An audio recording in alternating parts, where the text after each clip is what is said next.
Assalamualaikum warahmatullahi wabarakatuh. Salam skapsa bisa santun menuju prestasi dalam kompetensi.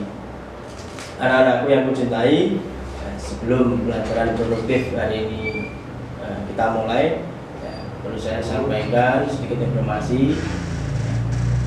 Di semester ini kita pembelajaran sistem daring. Dimaklumi juga karena posisinya juga pandemi seperti ini. Saya harapkan kalian juga menjaga kesehatan, menjaga kesehatan. Walaupun pembelajaran daring, harapan besar saya yang semacam ini bisa bermanfaat juga. Jadi kalian tidak menyepelekan karena daring, akhirnya kalian di mana-mana ataupun tidak mengikuti materi dengan bagus. Untuk materi produktif kali ini yaitu administrasi infrastruktur jaringan atau AIJ. AIJ di kelas 2 semester 3 bukan semester 1. Kalau semester 1 kelas 1. Semester 3 ini materi yang kalian dapat adalah VLAN atau virtual LAN. Kalian sesungguhnya sudah mengenal yang namanya LAN, sudah mengenal LAN. Di kelas 1 ada materi Kom Cerdas. Di sana sudah dibahas apa itu LAN. Sekedar mengingat saja, LAN itu adalah local area network. Nah, di kelas 2 ini di AIJ, di AIJ kalian dikembangkan lagi menjadi yang namanya virtual atau VLAN. Baik anak-anakku, mari kita langsung menuju ke materinya. Oke. Materi kali ini adalah mata pelajarannya administrasi infrastruktur jaringan. Kompetensi dasarnya kalian harus menguasai yang namanya evaluasi atau mengevaluasi VLAN pada jaringan. Minimal kalian dari materi ini bisa menjelaskan apa itu VLAN, dan konsep cara kerja daripada sebuah VLAN. Pengertian VLAN. VLAN atau Virtual Local Area Network. Yang namanya virtual itu kita tidak bisa untuk memegang, itu virtual. Berarti semua itu ada dalam sebuah sistem. VLAN merupakan sekelompok perangkat pada satu LAN, Local Area Network, atau lebih dikonfigurasikan menggunakan perangkat lunak pengelolaan sehingga dapat berkomunikasi seperti halnya bila perangkat tersebut terhubung ke jalur yang sama. Padahal sebenarnya perangkat tersebut berada pada sejumlah segmen LAN yang berbeda. VLAN dibuat dengan menggunakan jaringan pihak ketiga. VLAN merupakan sebuah bagian kecil dari jaringan IP yang terpisah secara logik. VLAN memungkinkan beberapa jaringan IP dan juga jaringan-jaringan kecil atau subnet berada dalam jaringan switch yang sama. Agar komputer bisa berkomunikasi pada VLAN yang sama, setiap komputer harus memiliki yang namanya alamat IP dan juga subnet mask yang sesuai dengan VLAN tersebut. Switch harus dikonfigurasi dengan VLAN dan setiap port dalam VLAN harus didaftarkan ke VLAN. Sebuah port switch yang telah dikonfigurasi dengan sebuah VLAN tunggal disebut sebagai akses port. Contoh implementasi atau penerapan sebuah VLAN pada jaringan seperti yang ada pada gambar itu.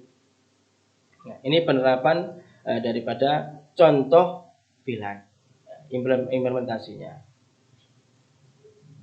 Yang selanjutnya, keuntungan menggunakan VLAN. Berikut beberapa keuntungan menggunakan VLAN. Yang pertama, dari segi security, keamanan data dari setiap divisi dapat dibuat tersendiri karena segmennya bisa dipisah secara logika. Lalu lintas data dibatasi oleh segmen. Yang kedua, cost reduction, penghemat biaya.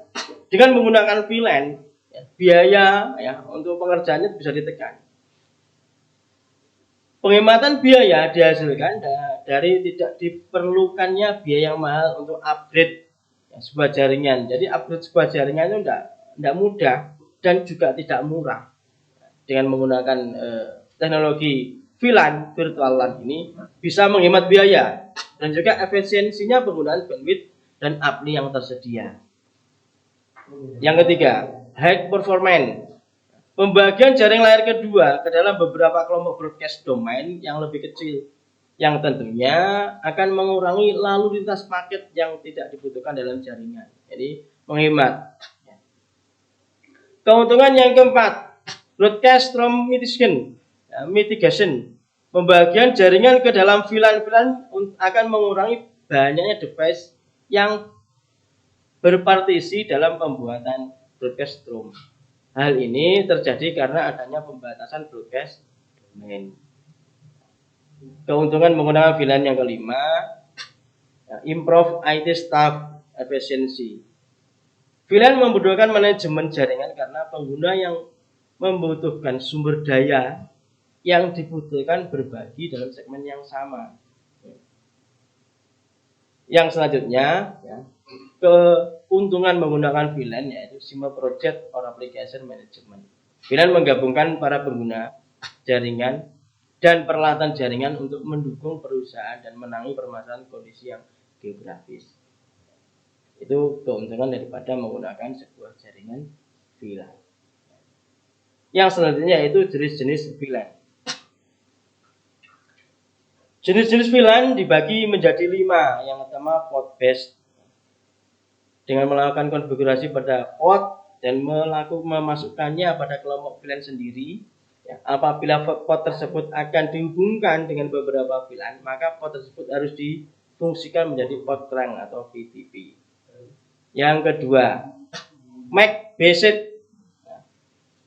Membership atau pengelompokan pada jenis ini didasarkan pada MAC address.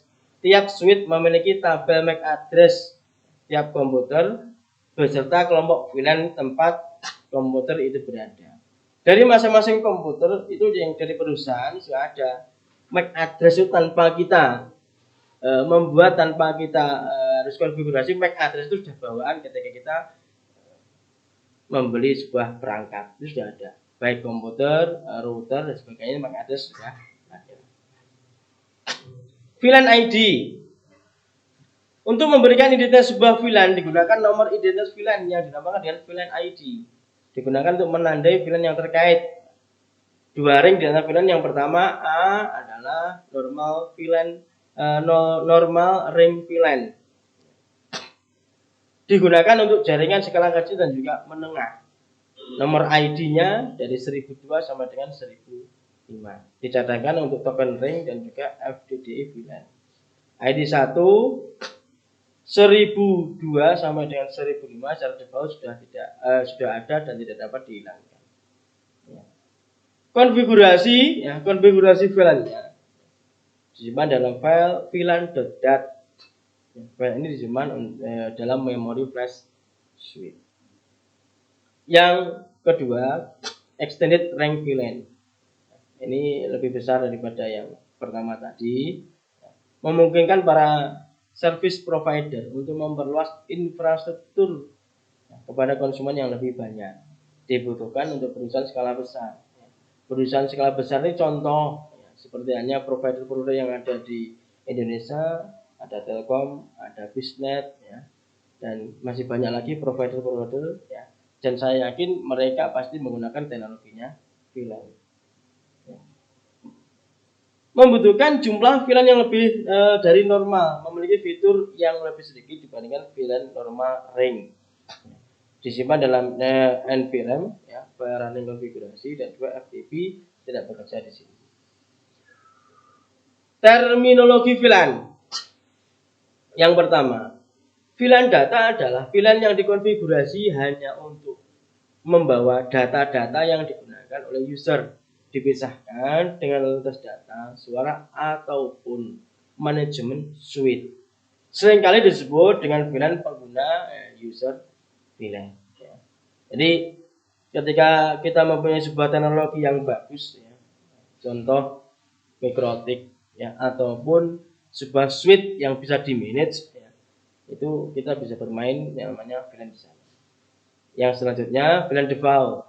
Semua port suite pada awalnya menjadi anggota VLAN default. VLAN default untuk switch Cisco adalah VLAN 1. VLAN 1 tidak dapat diberi nama dan tidak dapat dihapus. Jadi default namanya default. Nah, itu sudah bawaan daripada sebuah pabrik. Kalau kita berbicara Cisco ya, ini teknologi yang sangat bagus, tapi harganya juga bagus sekali ya, harganya juga bagus. Dan tidak semua tidak semua sekolah ya bisa punya perangkat yang semacam ini ya. Yang ketiga, native VLAN dikeluarkan untuk port tracking 802.1H. Port tracking 802.1H ini mendukung lalu lintas jaringan yang datang dari banyak VLAN atau traffic. Sama baiknya dengan yang datang dari sebuah VLAN untagged trafficnya. Port tracking 802.1H menempatkan untagged traffic pada native VLAN. Yang selanjutnya yaitu VLAN management. VLAN management yang dikonfigurasi untuk manajemen suite seperti yang saya ceritakan di depan tadi.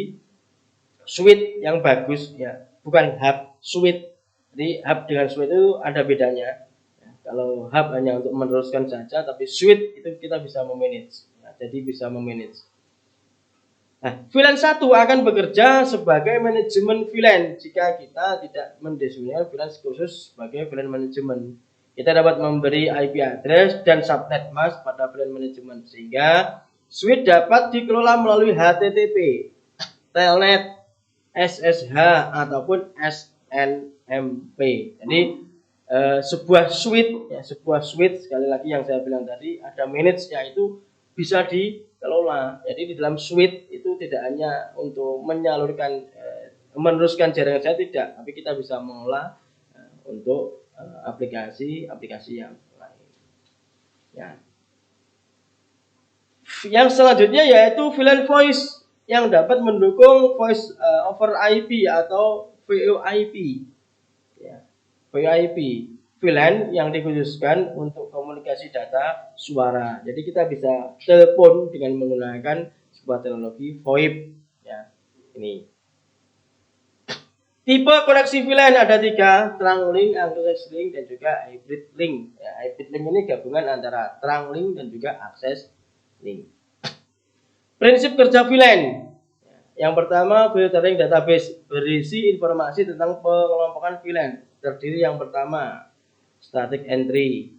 Ya. Static entry pun ini masih dibagi lagi. Yang pertama, static filtering entry. Yang kedua, static registration entry. Ya. Static filtering entry menspesifikasikan apakah suatu data itu akan dikirim atau dibuang atau juga dimasukkan ke dalam sebuah dynamic entry. Sedangkan static registration entry menspesifikasi apakah suatu data itu akan dikirim ke suatu jaringan VLAN dan port yang bertanggung jawab untuk jaringan VLAN tersebut. Yang kedua, dynamic entry. Yang tadi static, sekarang dynamic. Dynamic ada filtering entry, ada group registration entry, ada dynamic registration entry. Yang masing-masing daripada kerja VLAN ya, prinsip kerja VLAN ya, intinya menspesifikasikan ya, dynamic registration entry, saya bahas yang ini ya.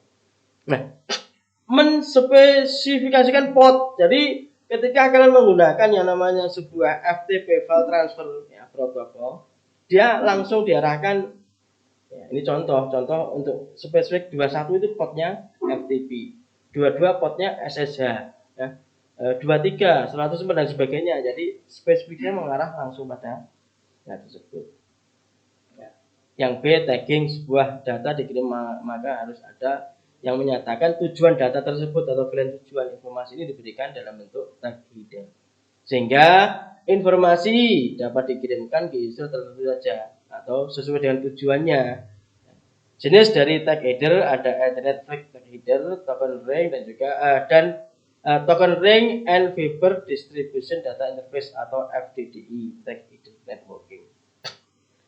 Itu ya materi untuk pengenalan VLAN, ya, pengenalan VLAN.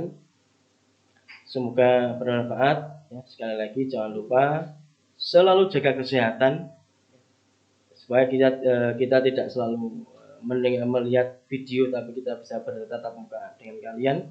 Ya. Karena pembelajaran yang fashion itu memang harus tatap muka, ya, harus bertemu, ya. Seperti itu. Baiklah anak-anakku, untuk materi hari ini cukup sekian, semoga bermanfaat.